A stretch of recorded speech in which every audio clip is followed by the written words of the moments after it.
Namaskar, I'm Suruchi Das and you're watching Rhythm News. In a disturbing twist, Maharashtra is facing a new kind of crisis that could have serious repercussions. PAN card scam.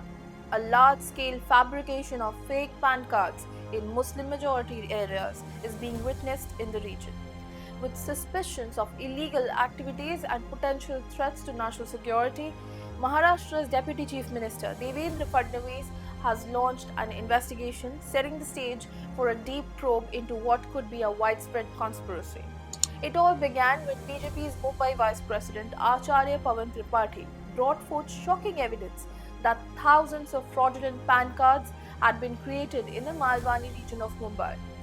Tripathi's findings suggested that certain communities were registering more PAN cards than the number of people in these areas.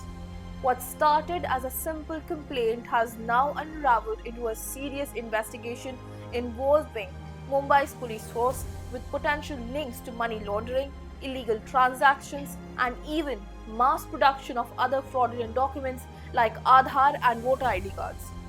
But how did we get here? According to the documents provided, multiple PAN cards have been issued to the same individual, raising eyebrows about the larger implications. If this is just the tip of the iceberg, the discovery of widespread document fraud could have serious ramifications.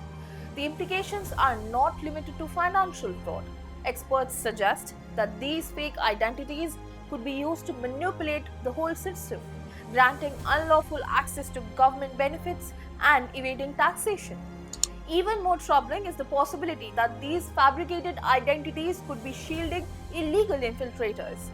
With reports hinting at Muslim-majority regions involved in these activities, the investigation suggests that this may be a premeditated attempt to settle individuals who are not legally documented, potentially destabilizing the state's demographic and legal framework.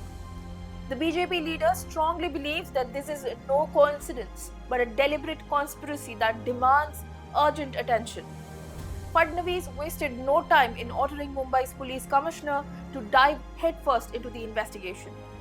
Furthermore, the central investigative agencies have been put on alert, signaling that this case may extend far beyond local boundaries. As the probe deepens, concerns about the misuse of these documents for illegal financial transactions grow louder.